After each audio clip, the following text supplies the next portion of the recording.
Welcome to Comment with me, George Galloway, here on Press TV, still the voice of the voiceless.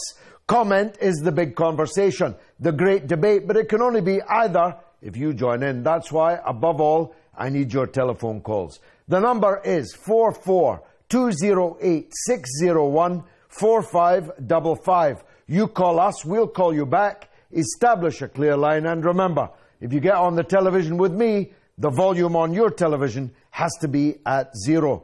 You can also SMS me on 447800008066, or you can email me at comment@presstv.co.uk. You can even tweet me at comment_presstv. I'm raring to go. I hope you are, because my blood is racing. It's red hot. Because I've been watching, because I watch alternative news channels rather than the so-called lamestream media, I've been watching mass murder. Mass murder most foul. A barbarous, unchecked, and even largely uncriticised.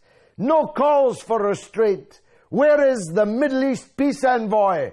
Is he calling for a ceasefire, or is his silence, like the silence of most of the political class, Ed Miliband, for example, has he gone on holiday? I haven't heard a single word from him. That silence from the political class is, of course, complicity with the mass murder that the rest of us with access to information have been watching for the last 2 weeks. More than 90 Palestinians have been massacred, 90, and more than 20 of those have been small children. Every one of them a militant, every one of them a terrorist. There's no silence, though, in the media. The media is very clear. Israel is under attack. No one's been killed on the Israeli side. No one's even been injured. No one's actually been scratched on the Israeli side. But hey, their dinner has been regularly disturbed by sirens, and the streets are empty, because some of them have gone to bomb shelters. Would that the Palestinian people in Gaza had bomb shelters, or anywhere to hide, anywhere to run, because of course they don't. The nearly 2 million Palestinians inside the Gaza Strip are locked up for the duration. Every door, every gate locked against them. Nowhere to run, nowhere to hide, in a very, very small piece of territory containing the most densely populated population anywhere on the earth. The Israeli apologists sometimes say, why are the terrorists hiding amongst the people? Well, of course, there is no place for anybody to go in Gaza. Everyone is piled on top of each other. The Israeli apologists claim that Israel is targeting weapons. But of course, when a warship off the coast barks its shells at the territory that they patrol, they're not targeting anyone. They're just firing hot, molten steel. And that hot, razor-sharp, molten steel and the sheets of breaking glass are tearing the Palestinian people to pieces, decimating them. More than 80 have been killed, but about 500 have been wounded. Mortuaries are closing. Hospitals are unable to cope. Ambulance drivers are being deliberately targeted. It's the old story. Someone sent me today a speech I gave in 2009, which mirrors almost word for word what I've just said to you now. Nobody did anything about it then. Nobody's doing anything about it now. In fact, it's worse than that.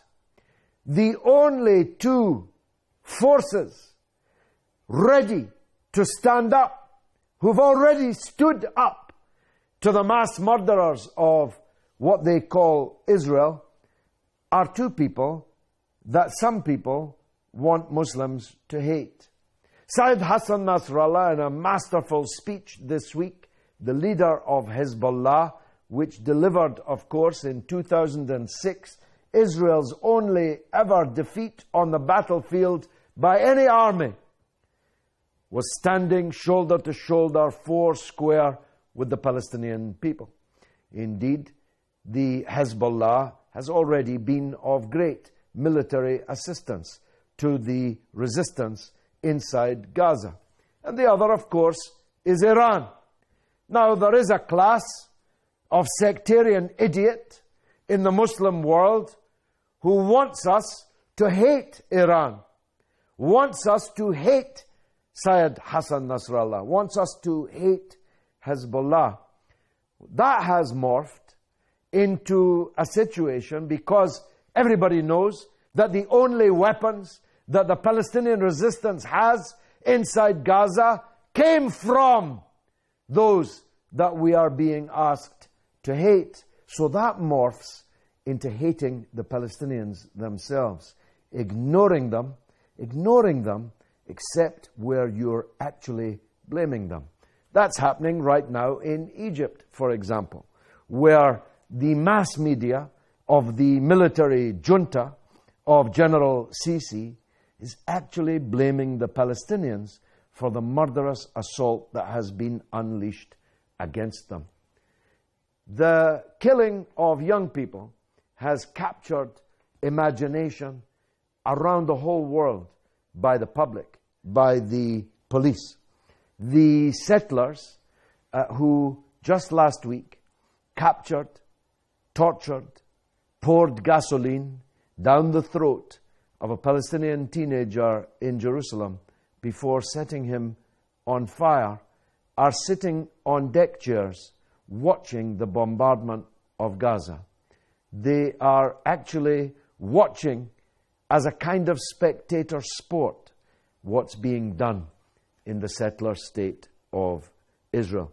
Not only did that young man just get burned alive, these bullies there beat his cousin, an American citizen, to a pulp.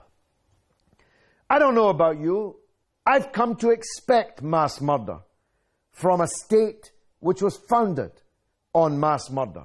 Mass murder of anybody, of the British, mass murder of United Nations officials, mass murder of villages like Deir Yassin, mass murder of the Palestinians, mass murder of the refugees in Sabra and Shatila, mass murder in Jenin. I expect that from them. They are mass murderers. What I'm more interested in is three things. First of all, where are the Arab leaders? Where are the Muslim leaders? Where is the Ummah that they teach us about in school, as a young Palestinian girl said to me after Cast Lead in 2009-2010? Where is the Ummah that they teach us about in school? Why did they leave us to face this alone? Why did they leave us to face this alone? Secondly, I'm interested in where are the British and other political leaders. David Cameron says that he staunchly supports Israel in this action. Ed Miliband has gone missing. Where are all these champions of human rights? Human rights in Syria, for example. Human rights in Iraq before the invasion. Where are they?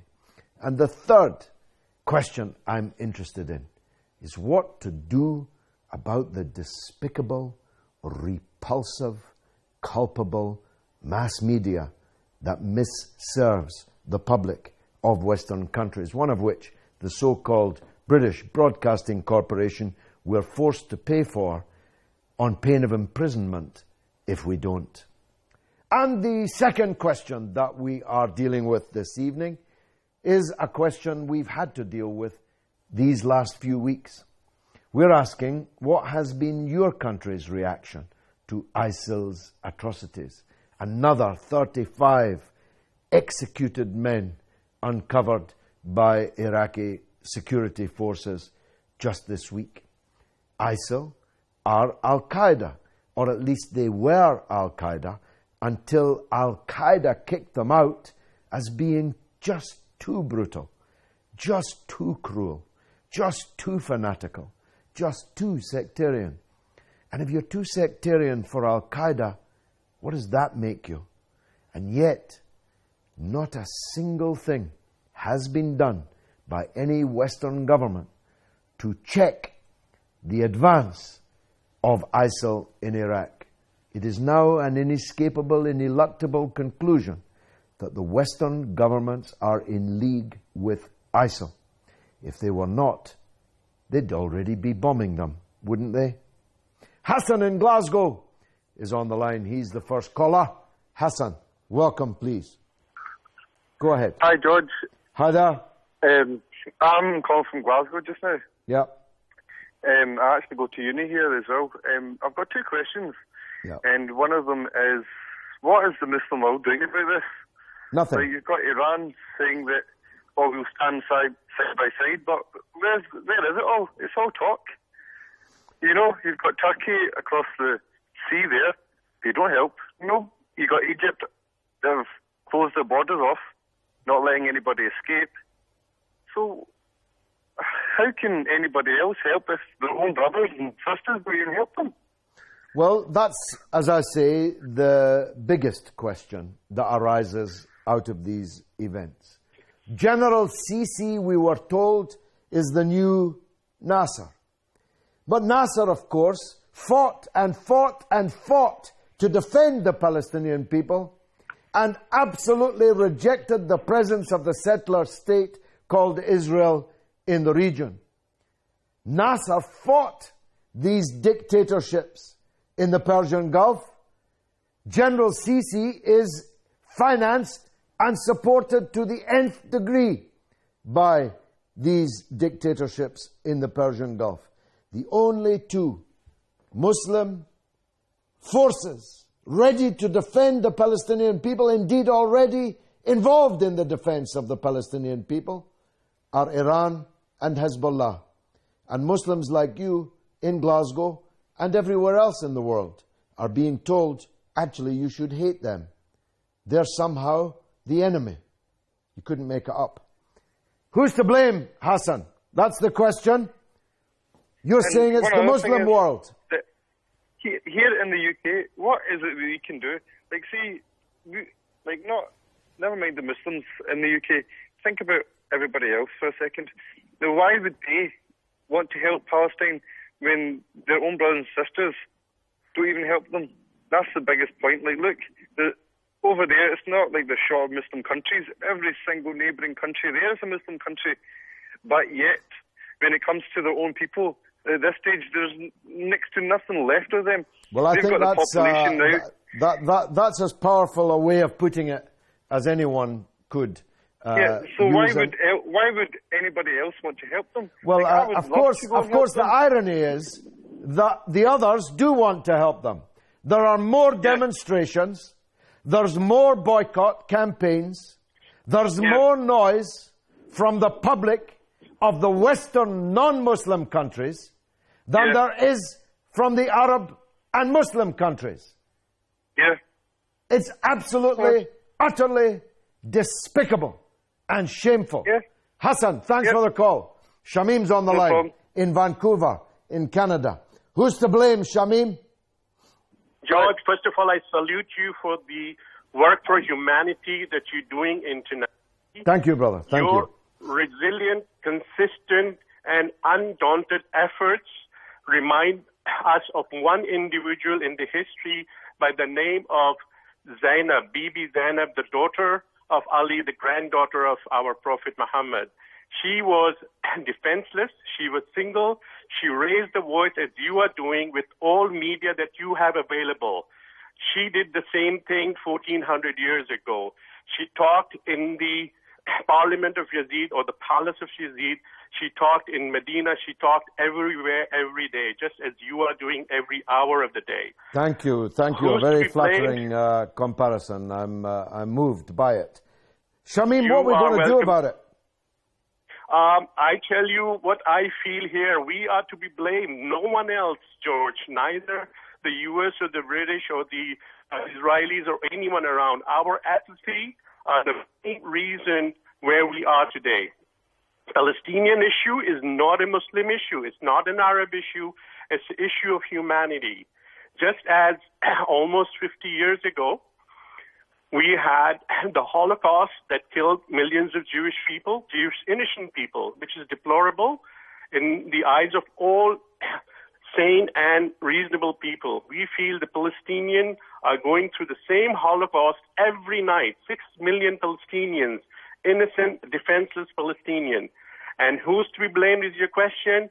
None other than we ourselves. I myself and everyone that I see around myself and everyone that I know around the world. We are in billions and we do nothing. And that is what's shameful.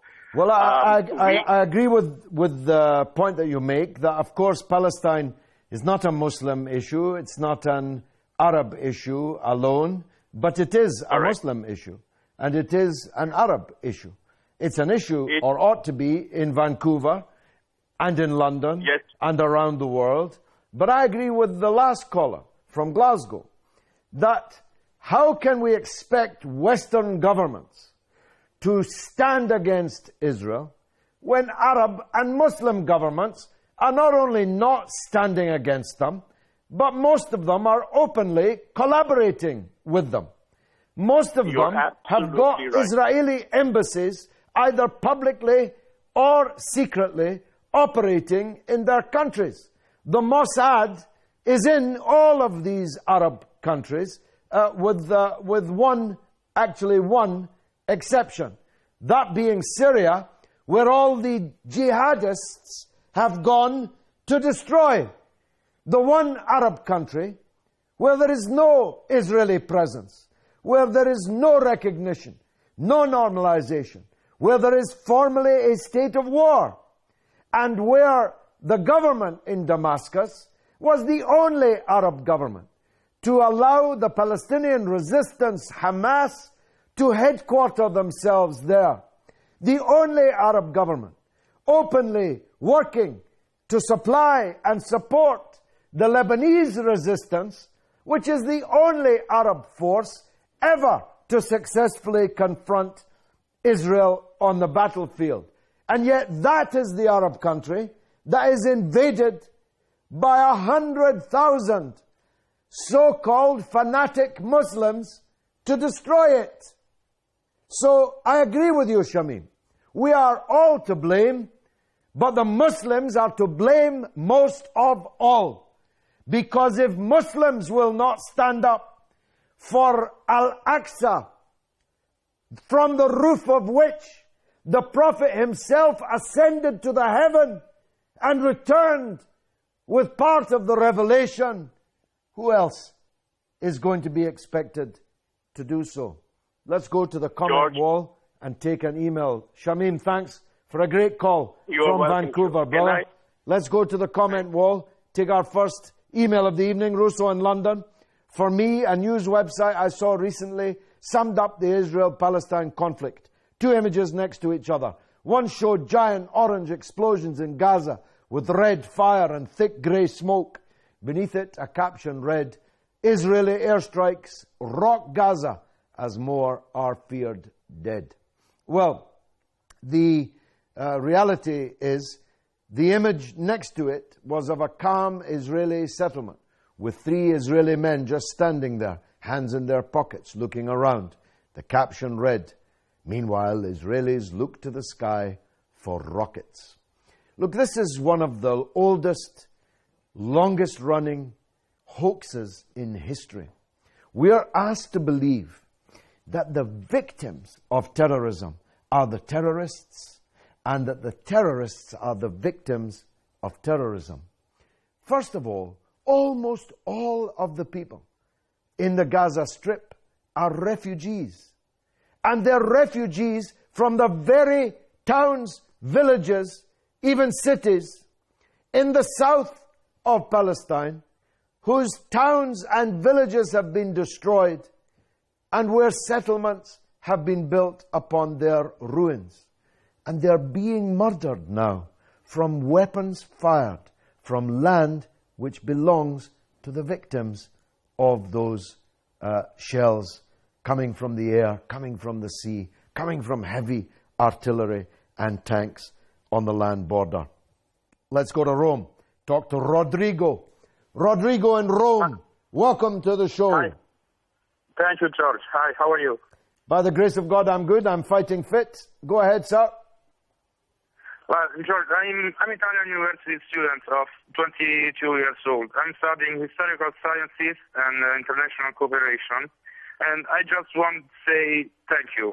Thanks to you, your collaborators and colleagues, and in general, thanks to Press TV for the job you're doing day after day. Press TV is doing a magnificent job.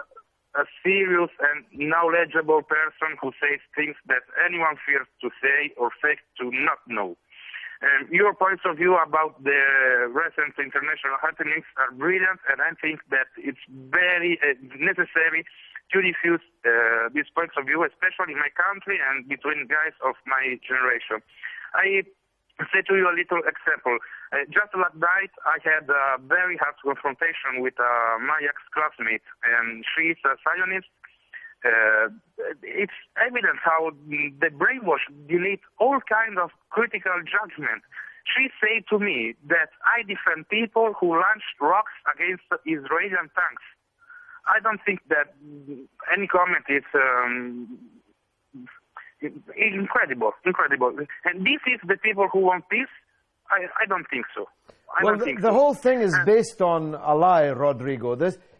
What we have to do, I tried to do it in my now famous Sky News interview in 2006, which you can find on YouTube, is to say to these people, the clock didn't start ticking 2 weeks ago or 3 weeks ago. The clock started ticking 60 years ago. And you have to understand that. The Palestinian people have lost their country. Their country has been stolen from them by European settlers with the backing of the big powers. Their land has been taken. Their houses have been taken. They are living as refugees. They don't accept it.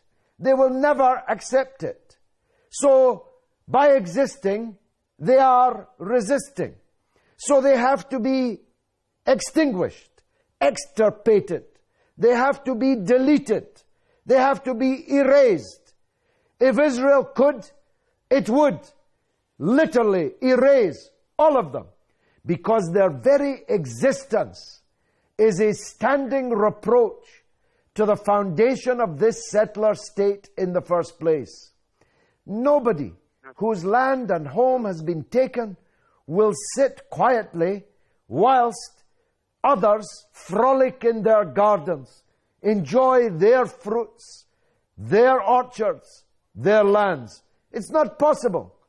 If someone stole your home in Rome, Rodrigo, or my home in London, I would never accept it.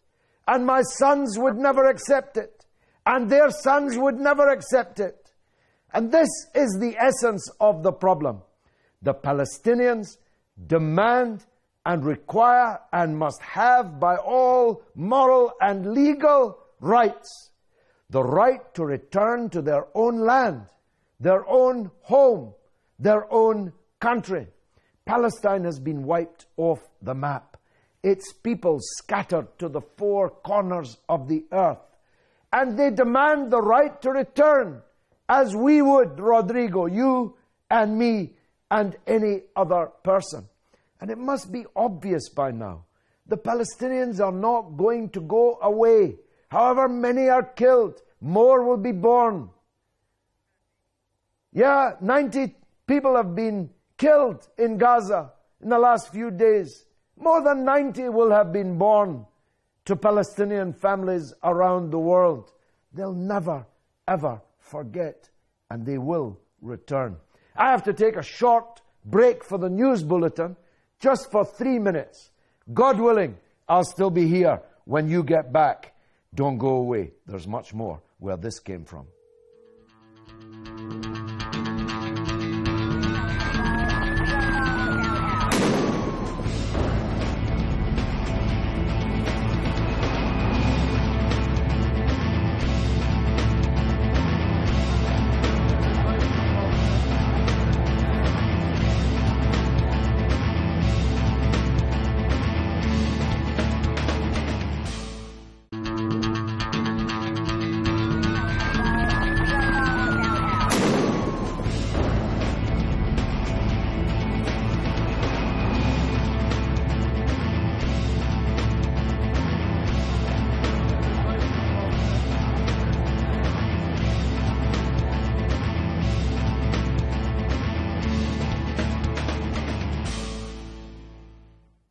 Welcome back to Comment with me, George Galloway, here on Press TV, still the voice of the voiceless.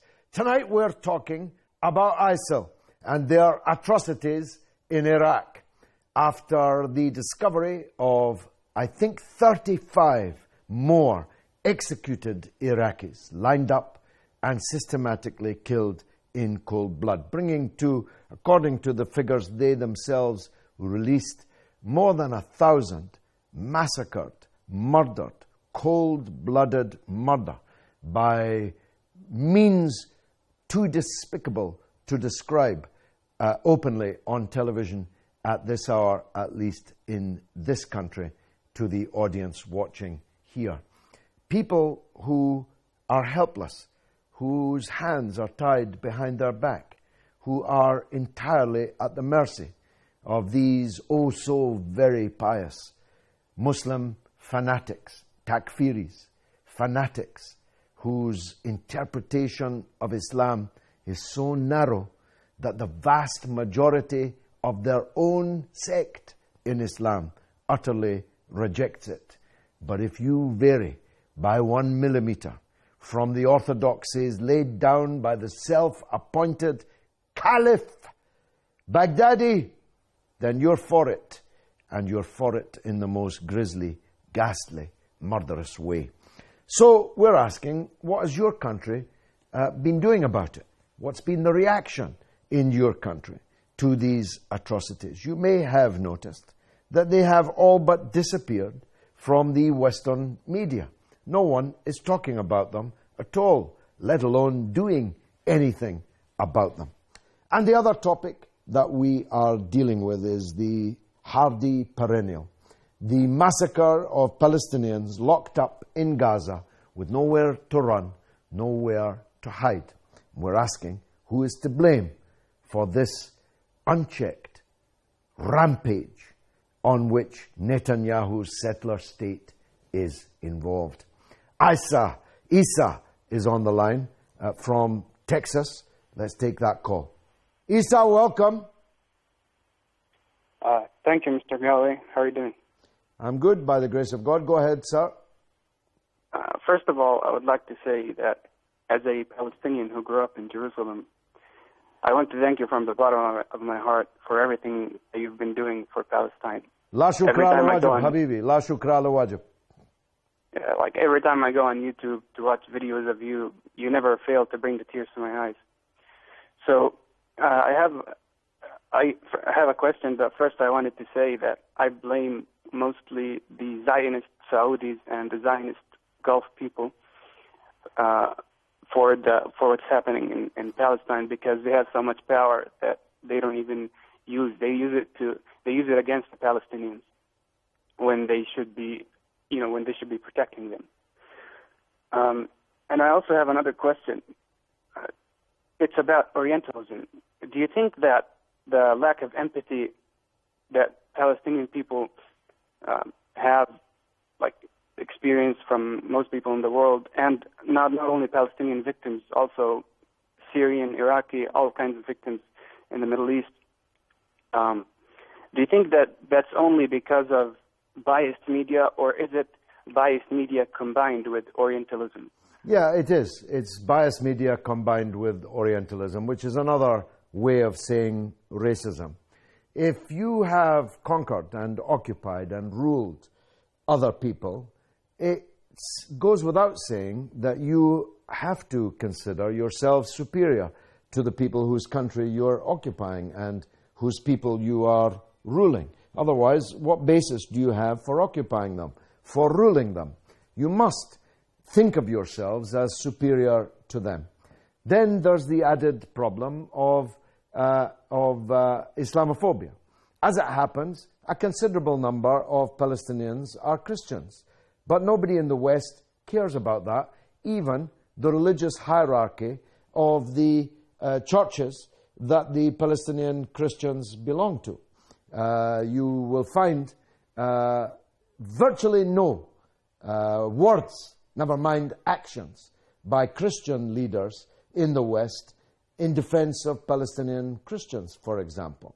And the Zionist lobby in the United States is overwhelmingly a fanatical Christian lobby. It's not Jewish at all. Far more Christians are in it than Jews are in it. And many Jews are actually against the actions of Israel. But the fanatic Christians in the United States are right behind it. But I want to come back to the first point that you made. I don't want to upset you more, because sometimes I have tears in my eyes too. A rich family in a Persian Gulf country has spent £1 billion sterling. That's $1.6 billion on a football team in England. Another rich family in a different Persian Gulf country has spent €1 billion on a Paris football team. If the Palestinian people in Gaza had shelters under the ground, then a lot of these people who've now been murdered would still be alive. They'd still be being bombed, they'd still be occupied, still be besieged, still hungry, but they'd still be alive. What was to stop these Persian Gulf countries entering through Egypt, which they own and have bought, digging air raid shelters for the Palestinian refugees, nearly 2 million of them in Gaza? Nothing to stop them, except if they'd done that, they would have upset their Israeli friends and their American friends. And as you know, I hope, in fact, the religion tells us, all actually of the monotheistic religions tell us that charity increases your wealth. The barakat that would have come to these rich families by doing that would have multiplied their already phenomenal wealth. Isa in Texas, thanks for the call. I'm going back to England to talk to Clodagh in Peterborough on the issue of who is to blame for Israel's unchecked violence. Clodagh, welcome. Oh, George, how are you? I'm good, thanks. Go ahead. Yeah, great to hear your voice. Thank you. George, in simplicity, I just feel heartbroken, if I can put it that way. Yes. I'll give you a context. I'm a Catholic girl. I'm actually a school teacher. And I guess in past years I've definitely typified, that mass ignorance that most Western countries kind of are compiled of.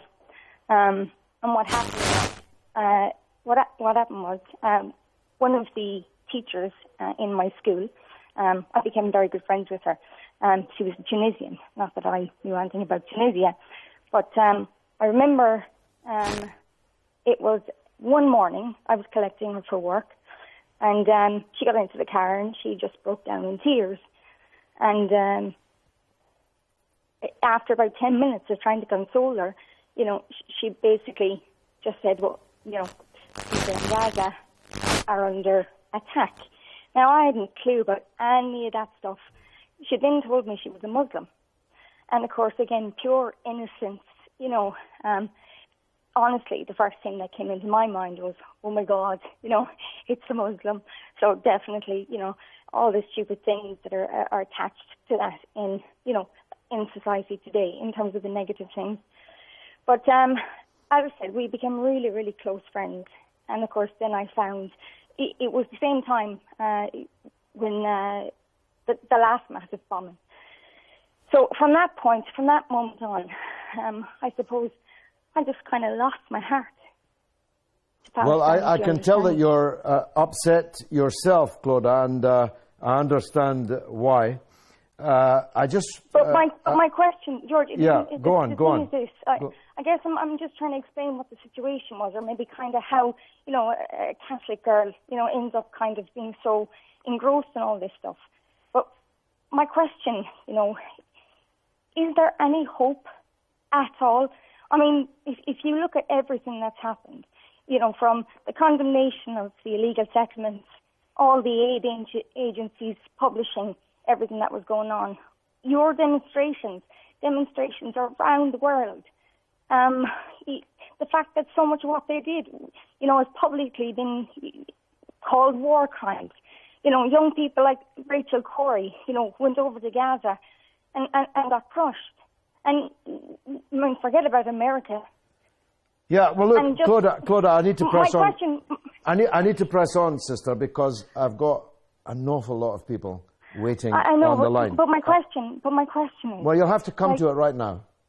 Is there any hope? Okay, let me deal with that. That's what I was about to deal with. There is no hope that this is going to end tomorrow or next week or next month or next year. So I'd be a liar if I said to you that in the next few months, the next year or 2 years even, that there's hope for justice for the Palestinian people. But there is absolute certainty of eventual victory for the Palestinian people and eventual justice for them. Not just because God is greater than them, but because the whole political paradigm in which this is taking place is under change. The fact that you're on the line, close to tears, from Peterborough, an Irish Catholic, working as a teacher in England, are so occupied by this that you phoned so powerfully, is indicative of the fact that all over the Western world, even in the United States, there is a massive swing away from support for Israel, which was once, in my own lifetime, as a political activist, absolutely hegemonic. When I began supporting the Palestinian cause, you could have fitted all the supporters of the PLO in Britain into this studio. Now we are millions upon millions, not just in this country, but around the world. Secondly, the dictatorships of the Arab world who have betrayed the Palestinian people are coming to the end of their miserable, pathetic, sinful, atrocious lives. These dictatorships, in a few years' time, when my children and yours, when you have them, will be grown up, these dictatorships will be a bad memory. They will be gone because the basis for their existence is collapsing underneath their feet. So all the existential factors are with us. But the one essential factor that proves to me that the Palestinians will not just survive but triumph is the absolute unbreakability, impregnability of the Palestinian national character. They have sacrificed so much, they're not going to give up. They're not going to go away. They're not going to say to their occupiers, okay, we surrender. You can keep our land. You can keep our houses. Let us be your slaves. They will never, ever, ever do that. And Israel knows it. Clodagh, thanks for the call. Let's go back to the comment wall. Take another email. I'm very happy about the comment wall being back. Now you're testing me. Mirsash in Finland. Hello, George. Can you tell me if Saudi Arabia and Turkey are supporting ISIL? Then who supports Saudi Arabia and Turkey? Well, many people in Saudi Arabia, of course, are supporting ISIL. And in the beginning, when they were merely in Syria, Turkey was definitely supporting them. Turkey might still be supporting them. But Saudi Arabia as a state is no longer supporting them. Other states in the Persian Gulf may well be. As to who supports Saudi Arabia and Turkey, I'm assuming that in Finland you're smart enough to know the answer to that. Carol's on the line in London. Carol, welcome. Hi, George, hi. Hi there, go ahead. Hi. Listen, I've got a couple of questions. I've noticed, because I don't watch BBC or mainstream media. Good for you. I know there's a lot of lies. But I've noticed on the internet that there was a friend of mine put a post on which about some children being killed in Gaza. And there was somebody that came up and basically blamed the Palestinian for using their children as shields and saying it was Hamas's sort of fault. And I'm thinking, well, there wasn't enough for, there's a very small land. There's nowhere for these kids to go to. Exactly. And it's like, the other thing I was wondering... But Carol, just say to these people this. Before Hamas even existed, before it had even been founded, these massacres were a regular feature of this conflict. When Arafat was the president, they destroyed the building around him, and then they murdered him, and he was not Hamas. These children are not Hamas. They're only babies, only toddlers. Go on. It's just so. The other thing I've got a question is that because I'm finding there's an awful lot of almost propaganda being put onto the alternative media. Is Israel funding these people to literally lie and try to change people's mindset? Oh, there's a whole industry. The Hasbara is public diplomacy. That's the polite word for it. And they don't rely on paid diplomats. They have a very powerful and very skillful lobby, which they employ around the world. They don't have to pay them because these Zionists do it out of love of Zionism. And they descend on people. If you were to tweet me tonight and they thought that they could intimidate you or to convert you, they would devote hours to doing it. And they have all these sock puppets where one person has 50 or 100 different identities. They're very, very hard at work. And while they're hard at work, I'm afraid the people on whom the Palestinians ought to be most able to rely are sound asleep. Thanks for the call. 75% have been new callers tonight. Why don't you make yourselves one of them? Mohammed's on the line in Libya.